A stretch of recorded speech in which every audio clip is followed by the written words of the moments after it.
പാലക്കാട് അട്ടപ്പാടിയിൽ വനവാസി യുവാവിനെ മർദ്ദിച്ച സംഭവത്തിൽ കേസ് രജിസ്റ്റർ ചെയ്തു. അഗളി പോലീസാണ് കേസെടുത്തത്. വാഹനത്തിന്റെ ചില്ലെറിഞ്ഞ് പൊട്ടിച്ചതിനും അസഭ്യം പറഞ്ഞതിനും ഉൾപ്പെടെയാണ് കേസെടുത്തത്. അരുൺ ആലത്തൂർ വിവരങ്ങൾ നൽകും. അരുൺ, അപ്പോൾ എന്തിനൊക്കെ കേസുണ്ട് ഈ യുവാവിനെ മർദ്ദിച്ച സംഭവത്തോടനുബന്ധിച്ച്? പ്രധാനമായിട്ടും യുവാവിനെതിരെ ഇപ്പോൾ കേസെടുത്തിരിക്കുന്നത് രണ്ട് കാര്യങ്ങളാണ്. ഒന്ന്, വാഹനത്തിന്റെ ചില്ല് തകർത്തു. മറ്റൊന്ന്, അസഭ്യം പറഞ്ഞു എന്നുള്ളതാണ്. കഴിഞ്ഞ ഞായറാഴ്ചയായിരുന്നു ഈ പരാതിക്ക് അസ്ത്രമായ സംഭവം ഉണ്ടായത്.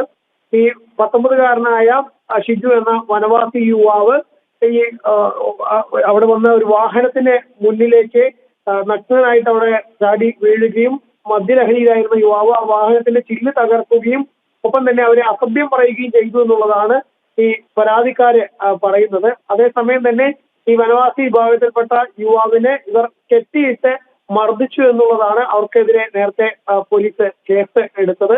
ഏതായാലും നേരത്തെ ഈ യുവാവിനെ കെട്ടിയിട്ട് മർദ്ദിച്ച സംഭവത്തിൽ പോലീസ് SC അട്രോസിറ്റി ആക്ട് പ്രകാരം ഉൾപ്പെടെ കേസെടുക്കുകയും രണ്ട് യുവാക്കളെ, ആലപ്പുഴ സ്വദേശിയും അതുപോലെ തന്നെ അട്ടപ്പാടി സ്വദേശിയുമായ രണ്ടു പേരെ 15 ദിവസത്തേക്ക് മണ്ണാർക്കാട് SST കോടതി റിമാൻഡ് ചെയ്യുന്ന ഒരു സ്ഥിതി ഉണ്ടായി. ഏതായാലും ആ സമയത്ത് തന്നെ ഈ യുവാക്കൾ ഈ 19-കാരനെതിരെയും പോലീസിൽ പരാതി നൽകിയിരുന്നു. ആ പരാതിയിലാണ് ഇപ്പോൾ 19-കാരനായ ഷിജുവിന് നേരെ പോലീസ് കേസെടുത്തിരിക്കുന്നത്. ഓക്കെ, ശരി.